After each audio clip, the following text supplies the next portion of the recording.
My mind is completely open and completely in service to the story and the reader. I just want the reader to learn the same interesting things that I'm learning in as compelling a way as possible. And that is the only, other than being accurate and truthful, that is my only master when it comes to this. I just want people to read a good yarn. When I first heard this story, I was just like, that's an incredible story. Has anybody told this story before? And they hadn't. The prosecution of Spingool had been covered.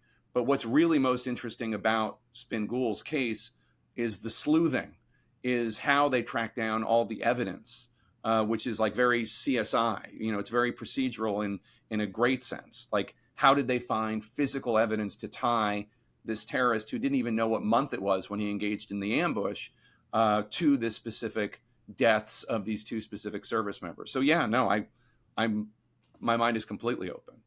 Yeah, those particular scenes, like that's where the true crime kind of elements come in, and I don't know if this book has been optioned. I hope it has, No, or I hope no. it will, because I'm a screenwriter and a filmmaker by trade, so I see things visually, right? Especially when I read a great book, whether it's nonfiction or fiction or thriller or whatever. I'm always kind of seeing what I would do with the screenplay, what I would do with the framing of the shots and all those things, and those scenes that you're describing, like they're so cinematic and they're so dramatic. And I don't mean that in a pithy sense. I very much felt the humanity of the FBI agents who needed to get this evidence and the service members who had to decide whether or not they were going to part with these things, and the family members. This is a lot of times all they have left of these people or of that time. They represent those memories. It's something they can look at, touch, and feel that brings those memories back, whether they want those memories or not, consciously. And so those sort of true crime elements where they're traveling all across the country trying to grab these. What was it like from a research standpoint, speaking to the service members and speaking to their families and bringing up those moments for them?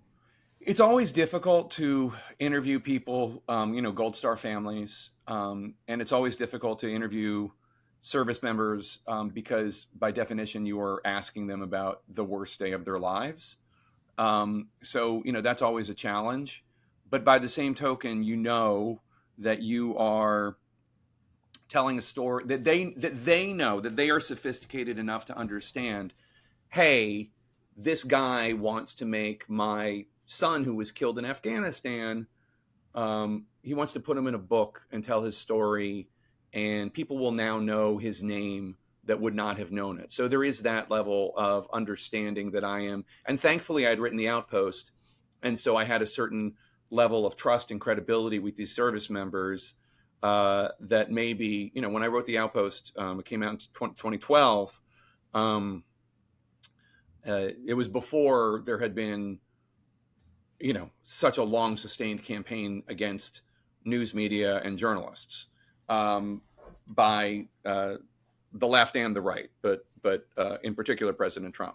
So, which makes your job harder. But because I had The Outpost, the hardest right, most conservative, tough guy service member, veteran, was an open book, because they knew The Outpost, they knew I had done it right and I would do it right again.